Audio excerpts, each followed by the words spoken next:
Olá, sexto ano, tudo bom? Espero que sim, galerinha. Nesta aula, nós continuaremos falando sobre o Império Romano. Porém, falaremos mais especificamente sobre a expansão do Império e características da política durante a República e também a derrocada, o fim da República. Então, vamos lá para a nossa aula para entendermos melhor um pouco sobre esse tema. Então, galerinha, durante a República, os romanos eles empreenderam vários conflitos com povos vizinhos. E foi dessa forma que os romanos conseguiram incorporar novos territórios. E, com isso, Roma começou a se expandir territorialmente. Roma ampliou seu interesse por esses novos territórios, na verdade, para aumentar o controle sobre o comércio no mar Mediterrâneo. Isto vai levar a cidade a um conflito com Cartago. Cartago era uma potência comercial e marítima que estava localizada ao norte da África. Então, vejam só, Roma queria ampliar seus territórios e também aumentar o controle do comércio com o mar Mediterrâneo. Com isso, ele acabou enfrentando um grande conflito com Cartago, que era uma importante potência comercial e marítima. E aí o que acontece? Esses confrontos entre Roma e Cartago ficaram conhecidos como guerras púnicas, e no final dessa guerra, os romanos que saíram vitoriosos. Agora nós vamos falar sobre algumas consequências dessa expansão. Você imagine que quanto mais grande o território romano ficava, mais preocupações políticas, administrativas, iam ali aumentando para quem estava na liderança, né, no governo. Então, essa expansão territorial vai provocar uma série de transformações. E aí, para facilitar o escoamento da produção, né, de tudo que eles produziam, manter um controle sobre o império, os romanos tomam a iniciativa de construir estradas que interligavam diversos pontos do seu território. E aí vocês já ouviram falar sobre isso? Essa frasezinha que diz: todos os caminhos levam a Roma, né? Então, assim, Roma tinha muitas estradas que interligavam vários pontos do seu território, isso para que ela pudesse escoar seus produtos com mais facilidade e manter o controle sobre o seu império. Então, aqui, ó, vocês podem ver, deixa eu voltar aqui um pouquinho, vocês podem ver uma das principais estradas de Roma, e é uma das principais estradas de Roma antiga, vejam só. E o interessante é que essa estrada ainda continua em uso, tá? Então, se nós observarmos o mapa do mundo romano, e nós vamos encontrar, gente, as principais rotas marítimas e terrestres. Vejam só. Vejam aí quantas rotas foram criadas e pensadas pelos romanos. Então, as amarelinhas são regiões agrícolas, e aí você tem algumas figuras, né, que aqui na legenda você vai ter o trigo, os metais, onde eles conseguiam tirar metais, produção de vinho, né, o azeite, lugar que eles conseguiam capturar os animais para o circo, né. Então, nós vamos falar um pouco mais sobre isso adiante, mas vejam, quando essa frase, né, a gente consegue entender por quê, porque realmente eles construíram muitas estradas. Então, essas regiões que foram anexadas a Roma, elas eram obrigadas a pagar altos impostos. Então, toda a região anexada tinha que pagar a Roma impostos bem altos. E aí, gente, o que acontece? Você vai ter um aumento de população escrava, e essa população escrava vai substituir a mão de obra livre, aquele trabalhador assalariado, vai ser substituído por um escravo, já que Roma expandiu muito o seu território, anexou muitas regiões e escravizou, né, grande parte dessas populações que eles conseguiram conquistar em várias regiões. E aí você vai ter, nessa fase, né, uma população escravizada que vai substituir a mão de obra livre. Então, era muito mais fácil chamar um escravo do que um trabalhador assalariado para desenvolver uma atividade. Isso vai gerar uma massa de desempregados, tanto no campo como nas cidades. Muita gente desempregada, muita gente sem ter o que fazer. Então, você vai ter ali uma massa de desempregados na cidade. Pequenos proprietários também vão se ver arruinados, eles vão abandonar suas terras, vão para as cidades com a esperança de arrumar um trabalho, né? E não conseguiam, né? E isso contribuiu muito para o aumento das tensões sociais. E nós temos também as consequências econômicas. O que isso gerou para a economia romana? Então, Roma, nessa fase da história, vai se tornar uma república escravista e, ao mesmo tempo, uma potência marítima, mercantil marítima, tá?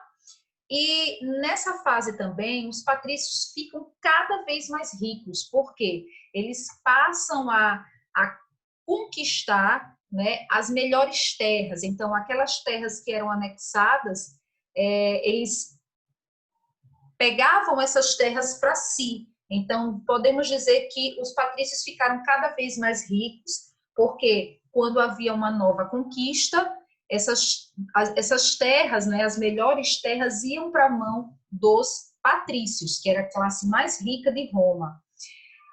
As guerras constantes favoreceram também o surgimento de um novo grupo dentro da sociedade romana, que são os homens novos. Esses homens novos, gente, eram plebeus, né, aqueles plebeus que conseguiram enriquecer com as atividades mercantis, como fornecimento de materiais para o exército, com a coleta de impostos. Então, esses plebeus enriquecidos foram chamados de homens novos.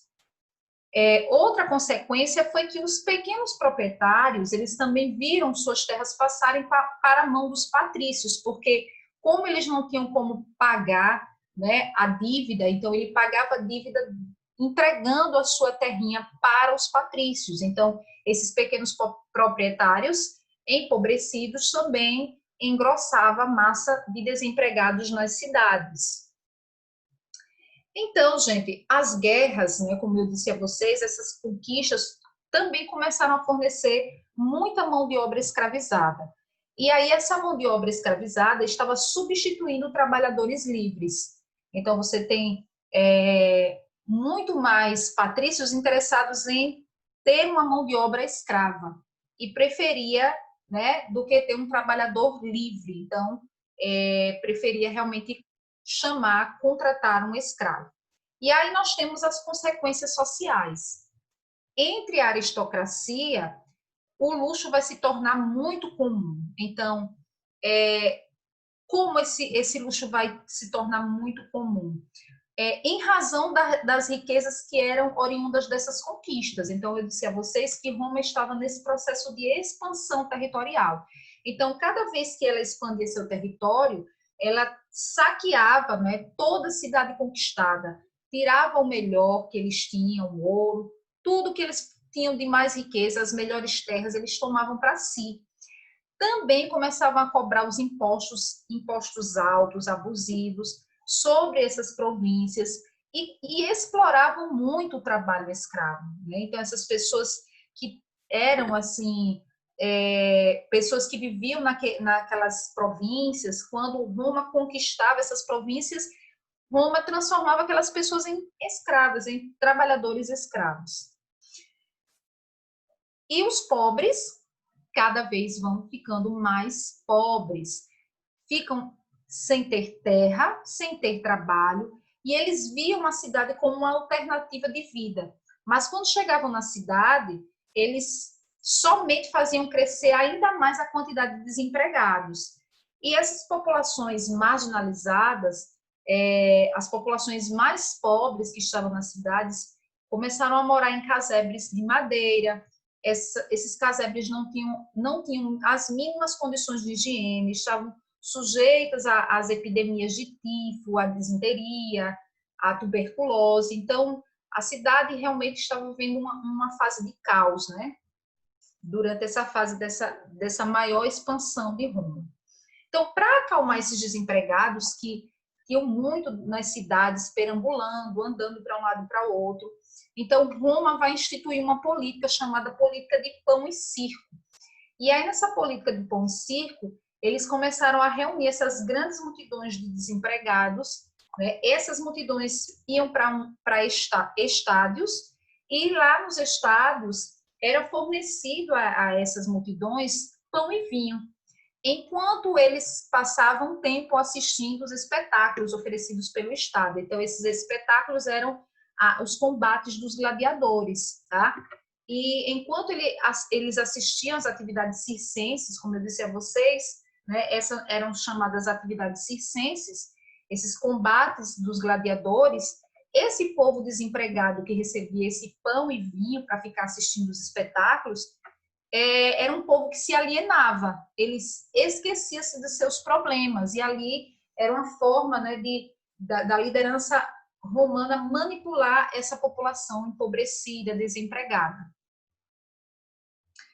Bem, e aí nós vamos ter uma fase de transição para o Império. Entre 133 a 27 a.C., Roma vai atravessar uma das fases mais turbulentas da sua história, que é caracterizada por guerras civis, disputas por poder político, e isso vai acabar culminando no enfraquecimento e no fim da República. E aí, gente, houve muitas tentativas de promover a paz interna, e isso favoreceu o surgimento de figuras políticas e instituições, tais como os irmãos Graco, que nós vamos falar sobre eles, as ditaduras de Mário e Sila e os triunviratos. Nós vamos conhecê-las, tá?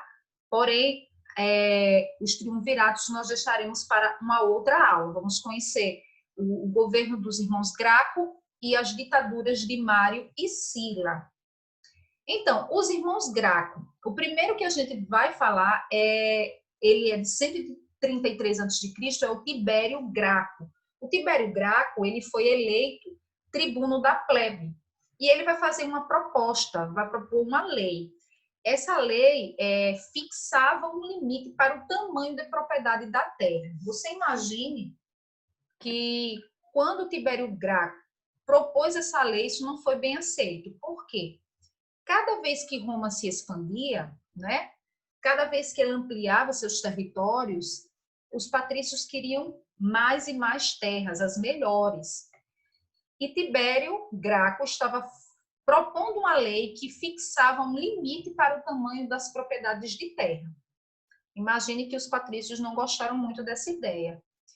Então, as terras que ultrapassassem esse limite estabelecido em lei deveriam ser devolvidas ao Estado, e aí o Estado iria redistribuir essa terra entre os plebeus, especialmente entre os plebeus pobres, né, que estavam ali muitas vezes desempregados e perambulando. Na verdade, foi uma primeira ideia de reforma agrária, tá, gente? Então, essa tentativa de reforma agrária acabou despertando a ira dos grandes proprietários de terra. Lógico que os patrícios, né? Então, os patrícios vão assassinar Tibério e 300 seguidores seus também. E os seus corpos vão ser atirados no rio Tibre. Veja só. Então, um líder que ainda pensou em melhorar a vida da população foi visto como inimigo para os patrícios e aí acabou sendo assassinado. O próximo é o irmão dele, o Caio Graco, que era irmão de Tibério, né? Ele foi eleito em 123 a.C. também como tribuno da plebe. Caio Graco também vai aprovar uma lei, que é a lei frumentária, e essa lei vai obrigar o Estado a reduzir o preço do trigo para as camadas mais pobres. Então, aquelas pessoas mais pobres poderiam comprar o trigo mais barato, né, para que ele pudesse fazer o pão. Então, isso também não vai ser bem aceito pelos patrícios. Então, os patrícios vão reagir e Caio Graco acaba sendo derrotado e morto. E alguns historiadores dizem que, a pedido do próprio Caio Graco, ele foi morto por um de seus escravizados. E aí vem as ditaduras de Mário e Sila. Então, a gente vai ver aqui nessa fase da história de Roma, uma fase de ditadura. Então, para desviar um pouco a atenção dos problemas que estavam acontecendo internamente em Roma, Roma passou a canalizar muitas dessas tensões sociais para o exterior e vai iniciar uma nova fase de conquistas militares, né? Mais expansão, mais conquista de territórios. E aí esses generais que voltavam vitoriosos dessas conquistas, né, eles passaram a ter uma grande influência sobre as tropas e eles se tornaram lideranças políticas, apoiados pelo exército e pela plebe. E esses generais acabavam sendo vistos como heróis nacionais. E aí, gente, dessa forma, esses generais passaram a disputar o poder político em Roma de forma muito autoritária, como Mário, né, que foi apoiado pela plebe, e Sila, que é outro governo ditatorial, foi apoiado pelos patrícios. E aí Mário, ele era um general, né, e ele foi eleito cônsul em 105 a.C., mas um governo ditatorial, foi eleito com apoio do exército, e o prestígio dele se deu graças às muitas vitórias militares, tá? Sobre regiões ao norte da África, na Europa também. E para garantir o apoio militar, Mário vai reformar o exército, vai estabelecer salários aos soldados. Então, assim, ele pensou, para que eu possa continuar tendo o apoio dos militares, eu vou ajudá-los. Então, ele estabelece salários aos soldados e também garante aos soldados um lote de terra para que eles possam sobreviver depois que se aposentassem, tá? E ele vai realizar também algumas reformas políticas, ele vai reduzir a autoridade do Senado, isso não vai ser muito bom, né? E também vai reduzir o privilégio dos patrícios, além de aumentar o poder dos plebeus ricos, olha só. Então, gente, suas reformas, óbvio, que acabaram desagradando aos patrícios e eles começaram a apoiar Sila. Nessa imagem que vocês veem, vocês têm uma moeda com a imagem de Sila, que é da data do século I a.C. e está exposta no Museu Capitolino. Vamos falar um pouco mais sobre o governo de Sila. Sila também foi eleito cônsul, com o apoio da nobreza e do Senado, lembrando que durante o governo de Mário ele diminuiu os poderes do Senado e dos patrícios, né? E agora Sila vai ter apoio da nobreza, Mário tinha apoio dos militares, né? E aí, em 82 a.C., com a morte de Mário, Sila vai se proclamar um ditador perpétuo de Roma. Ele vai permanecer no poder até o ano de sua morte. E ele vai realizar uma perseguição bem violenta a todos aqueles que eram seguidores de Mário. Ele vai restabelecer os privilégios da nobreza, do Senado, e vai anular o poder dos tribunos da plebe. E suas medidas foram bem favoráveis aos patrícios, né, que aprofundaram a crise política na qual Roma mergulhou, agravada ainda mais com a morte de Sila, né, em razão da disputa pelo poder político, pelas revoltas dos escravizados. Então, nessa fase da história de Roma, durante essa fase da ditadura, né, você vai ter uma revolta que vai se destacar e ela vai ser liderada por um escravo, né? O escravo chamado Espartaco, considerada a mais célebre revolta escrava romana, certo? Espartaco era um gladiador dos circos romanos e ele conseguiu a adesão de 60 mil homens. Crasso, que serviu no exército como oficial de Sila, foi escolhido ao lado de Pompeu para combater essa revolta do escravo Espartaco, né? E aí Espartaco vai sofrer sérias derrotas iniciais e Crasso e Pompeu, conseguem por fim a rebelião dos escravos, tá? Como represária, mais de 6.000 escravizados acabaram sendo crucificados. Então, muito triste, não é? É isso, galerinha. Na nossa próxima aula, nós continuaremos falando de governo na Roma, tá? Falamos dessa fase final da República, falamos da instituição de um governo ditatorial, e na nossa aula nós finalizaremos com os triunviratos, tá? Outra forma de governo também. Espero que vocês tenham entendido o nosso conteúdo. Se não, voltem o vídeo e ouçam mais uma vez a nossa aula, tá certo? Agradeço a participação de vocês. Vamos fazer as atividades na nossa plataforma, tá bom? Forte abraço